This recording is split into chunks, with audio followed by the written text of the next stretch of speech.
2026 సంవత్సరం మార్చి నెల 10వ రాశి మకర రాశి. ఈ మకర రాశి ఎట్లా ఉందంటే ఏలినాటి శని అయిపోయింది, కానీ శని వక్రించాడు. వక్రించిన తర్వాత సమస్యలు బాగా ఎక్కువనే ఉన్నాయి. తర్వాత మకర రాశి పరిస్థితి ఏంటంటే ద్వితీయంలో కుజుడు, మరి ఈ కుజుడు వల్ల మాత్రం బాగా ఇబ్బంది ఉంది. రవి, శని, శుక్రుడు, బుధుడు ఈ 4 గ్రహాలు బాగున్నాయి. ఈ 4 గ్రహాల వల్ల చాలా మంచి జరగటానికి అవకాశం కనపడుతుంది. ఈ రాశి వాళ్ళు మరి వ్యాపారస్తులకి వ్యాపారం బాగా సాగుతుంది. చదువుకునే పిల్లలకు మాత్రం కష్టం. మరి వివాహం కావటానికి కూడా వివాహం తొందరగా జరగటానికి అవకాశం ఉంది. శని బాగున్నాడు, మీరు ఏది సంపాదించాలనుకున్నారో అది ఖచ్చితంగా సంపాదించగలుగుతారు. మరి రవి బాగున్నాడు, మీరు విదేశాలకు వెళ్ళటానికి, విదేశాల్లో ఉద్యోగం చేయడానికి, విదేశాల్లో ఉద్యోగం చేస్తే ఉద్యోగంలో మంచి ప్రమోషన్ వచ్చి బాగా సంపాదించుకుంటానికి అన్నిటికీ కూడా అవకాశం ఉంది. మరి ద్వితీయ కుజుడు అవటం చేత యాక్సిడెంట్లు, దెబ్బలు తగలటానికి బాగా ఇబ్బంది కనపడుతుంది. అటువంటిది ఏదైనా జరిగితే మీరు చాలా ఇబ్బంది పడాల్సి వస్తుంది. తర్వాత రాహుకేతువుల మధ్యలో గ్రహాలు పడ్డాయి. కాలసర్ప దోషం, కూజ దోషం ఇవి ఉండటం చేత భార్యాభర్తలకు మళ్ళీ సమస్య ప్రారంభమైనట్లే. భార్యాభర్తల విషయంలో ఎక్కడ ఎవరు వాళ్ళని ఇబ్బంది పెట్టకూడదు. ఎందుకంటే ఏ సమస్య అయినా సరే సర్దుకొని ఇంట్లో వాళ్ళు జాగ్రత్త పడాలి. ఇంట్లో వాళ్ళు ముందు జాగ్రత్త పడి వాళ్ళని ఎంతో ప్రేమగా చూసుకోవాలి. పరాయింటి నుంచి వచ్చినటువంటి ఆడమనిషిని అత్తమామలు కన్న కూతురులాగా చూసుకోవాలి. ఆమె మీద ద్వేషం చూపించకూడదు. ఇంటికి వచ్చిన కన్న కూతురు ఏ పని చేయనీయకుండా తల్లి పనిచేస్తుంది. అట్లాగే కోడల్ని హింస పెట్టే తల్లులు ఉన్నారు. కోడలు బదులు మరి అత్తగారు పనిచేస్తూ మొగుడు పిల్లల్ని సుఖంగా ఉండేట్టుగా చేస్తే ఆ కుటుంబ వ్యవస్థ చాలా బాగుపడుతుంది. ఇది బాగా నేను చెప్పేది బాగా ఆలోచించండి. ఎందుకంటే పెద్దవాళ్ళు మరి పిల్లల్ని పెంచి పెద్ద చేసి చదువు చెప్పించి ఉద్యోగం ఇప్పించి పెళ్లి చేసిన తర్వాత మా బాధ్యత అయిపోయింది అంటున్నారు. బాధ్యత అయిపోవటం కాదు, వీళ్ళు విడిగా ఉంటే కూడా గొడవలు రావడానికి అవకాశం ఉంది. దాదాపు వాళ్ళు ఎట్లా ఉన్నారో గమనించి వాళ్ళని జాగ్రత్తగా చూడాల్సిన అవసరం చాలా ఉంది. కాబట్టి ఈ రాశి వాళ్ళకి ఎంత డబ్బు సంపాదించినా సమస్యలు మాత్రం ఎక్కువగా కనపడుతున్నాయి. ఈ సమస్యల నుంచి బయటపడాలంటే డేట్ ఆఫ్ బర్త్ ద్వారా జాతకం చూపించుకోవడం చాలా అవసరం. తప్పనిసరిగా చూపించుకోండి. తర్వాత మకర రాశి వచ్చేప్పటికల్లా 2 ఆదాయం 8 ఖర్చు కనబడుతుంది. కాబట్టి ఈ రాశి వాళ్ళు చాలా జాగ్రత్త పడితే మంచిది. స్వస్తి. ఆదిత్యోర్కో రవిర్భానుర్భాస్కరశ్చ దివాకరః మార్తాండః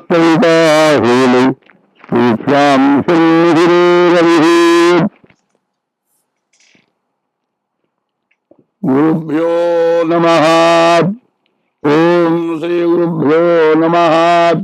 ఓం శ్రీ గురుభ్యో నమః. కళ్యాణం కమనీయ కోమలకరైరార్ద్రాక్షతారోపణం కన్యాదాన పురస్సరం సురగురోర్విప్రాశిషానుగ్రహం బాహ్వోత్కంకణబంధనం దశగుణం మాంగళ్యసూత్రాన్వితం సీతారాఘవయోర్వివాహ సమయే దేవాదివందనం మంగళం. కళ్యాణౌ కమనీయ రూప విభవౌ కల్పద్రుమౌ శ్రీపదౌ కంజాక్షౌ కనకోపమాంబరధరౌ కంజాననౌ పారిణౌ కళ్యాణ ప్రమదప్రదౌ కవినుతౌ కస్తూరికాచర్పితౌ శ్రీదౌతౌ శుభదం తదీహ భరతాం శ్రీజానకీ రాఘవౌ. 2026 సంవత్సరం మార్చి నెల 20వ తారీఖు నుండి 2027 ఏప్రిల్ 6వ తారీఖు వరకు పరాభవనామ సంవత్సరం.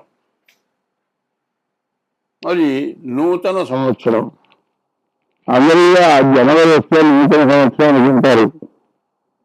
మన హిందూ దేశంలో అందులో తెలుగు రాష్ట్రంలో తెలుగు పంచాంగం మార్చి ఈ సంవత్సరం 20 నుండి 2026 మార్చి 20 నుండి 2027 ఏప్రిల్ 6వ తారీఖు వరకు తెలుగు సంవత్సరం వచ్చింది. ఈ తెలుగు సంవత్సరంలో ఈ సంవత్సర ఫలితాలు చెప్పుకుందాం. ఇదివరకు ఎప్పుడు కూడా మాస ఫలితాలు చెప్పుకుంటున్నాం. ఇప్పుడు సంవత్సరం మొత్తం ఫలితాలు చెప్పుకుంటున్నాం. ఈ సంవత్సరం మొత్తం ఫలితాల్లో మొట్టమొదటి ఫలితం ఏమిటంటే మేషరాశి చెప్పుకోవాలి. 12 రాశుల్లో 1వ రాశి మొదటి రాశి మేషరాశి. ఈ మేషరాశి ఎక్కడ చూద్దాం. ఈ మేషరాశికి వచ్చేది కదా 5 గ్రహాలు బాగున్నాయి. రవి, బుధుడు, కుజుడు, రాహు, శుక్రుడు. ఈ 5 గ్రహాలు కూడా బాగున్నాయి. అయితే రవి పూర్తి ప్రతిష్టలు ఇచ్చేవాడు. అప్పసామి దగ్గర ఏం చెప్పారంటే రవి కనుక ఈ రవిరేఖ అనేది ఉంటుంది. అప్పసామి దగ్గర రవిరేఖ లేకపోతే వారి జీవితం వ్యర్థం ఉంది. అటువంటి రవి ఏకాదశిలో ఉన్నారు. కుజుడు, బుధుడు, రాహుడు. రవి, బుధుడు, కుజుడు, రాహుడు వీళ్ళందరూ కూడా ఏకాదశిలో ఉన్నారు. ద్వాదశంలో శుక్రుడు, శని ఉన్నారు. 3 గురువు, మరి 5 కేతువు. అయితే ఈ రాశి వాళ్ళకి ఒక రకంగా చాలా బాగుంది. వైదికులు కలిసి ఉంటే బుధాదిత్య ఉన్నారు. బుధాదిత్య రాహు ఉంటే ఏకాదశిలో ఉంటే డబ్బుకి తెలియలేదు. ఎక్కడ డబ్బులు చేతికొస్తాయి. ఇల్లు బాగుంటే ఆస్తులు, పొలాలు, ఇల్లు ఇవన్నీ కొనుక్కుంటారు. రవి బాగుంటే మీరు ఏ వృత్తి చేసినా కూడా ఆ వృత్తిలో మంచి ఆదాయం బాగుంటుంది. అయిన శుక్రుడు ద్వాదశంలో ఉన్నారు. ఈ శుక్రుడు వల్ల వివాహం కాని వాళ్ళకి వివాహం అవుతుంది. ఒకవేళ వివాహం అయ్యి ఉంటే వాళ్ళకి సంతానం కలుగుతుంది. భార్య బాగా అనుకూలవుతుంది. ఇంతవరకు చాలా బాగుంది. బాగుందండి ఎంతైనా చేయాలి. శని 12 ఉన్నాడు.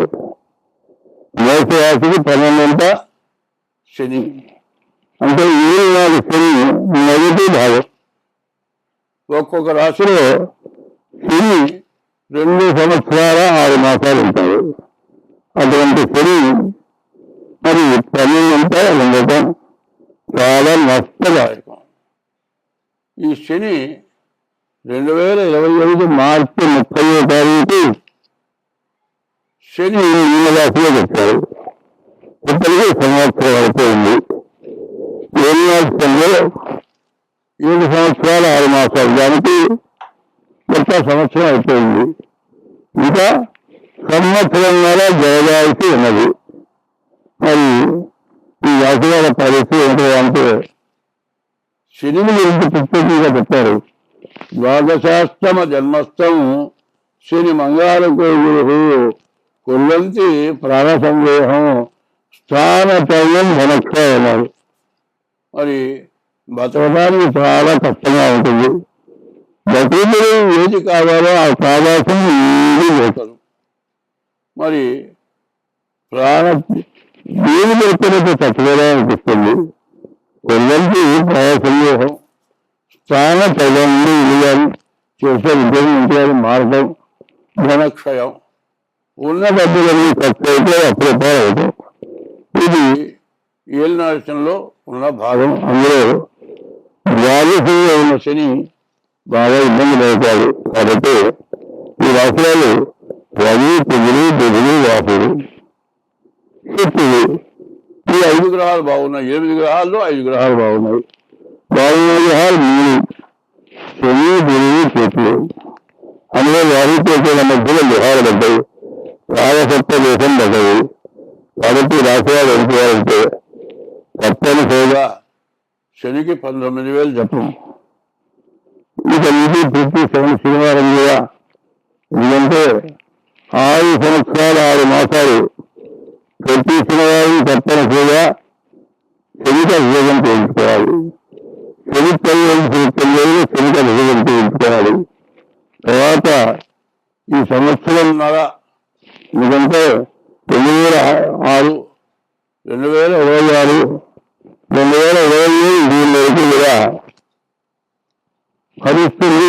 శనికి 19,000 జపం చేయించి 4 నెలలు రావాలి. మళ్ళీ దీని తర్వాత సూర్యుడు మళ్ళీ జన్మానికి వస్తారు. అప్పుడు కూడా శని జపం చేయించుకోవాలి. శనికి 19,000 సార్లు శ్రీమంతం జపం చేయించుకొని 4 నెలలు రావాలి. ఇది కాకుండా గోచారి రీత్యా సగం బాగుంది, సగం బాగలేదు. దీన్ని ఎట్లా చేయాలంటే ఇప్పుడు ఈ రాశికి ఇంత కష్టం ఉంది కాబట్టి ముందుగా మీ డేట్ ఆఫ్ బర్త్ 30 తారీఖు నెల సంవత్సరం సంవత్సరం టైము, దాని ద్వారా జాతకం చెప్పించుకోవడం మంచిది. ఇది గోచారం. 25 వెళ్తూనే జరుగుతుంది. గ్రహచారం మరి 75 వెళ్తూ జరుగుతుంది. కాబట్టి ఈ రాశి వాళ్ళ ముందు ఏం చేయాలంటే ముందుగా జాగ్రత్తగా ఈ శని జపం చేయించుకోవడం, మరి డేట్ ఆఫ్ బర్త్ వేరే జాతకం చెప్పించుకోవడం చాలా అవసరం. ఇది చేయకపోతే చాలా ఇబ్బందులు, కష్టాలు పడతాయి. కాబట్టి ఈ రాశి వాళ్ళు తప్పనిసరిగా మేము జాతకం చెప్పించుకోవడం అవసరం వస్తుంది.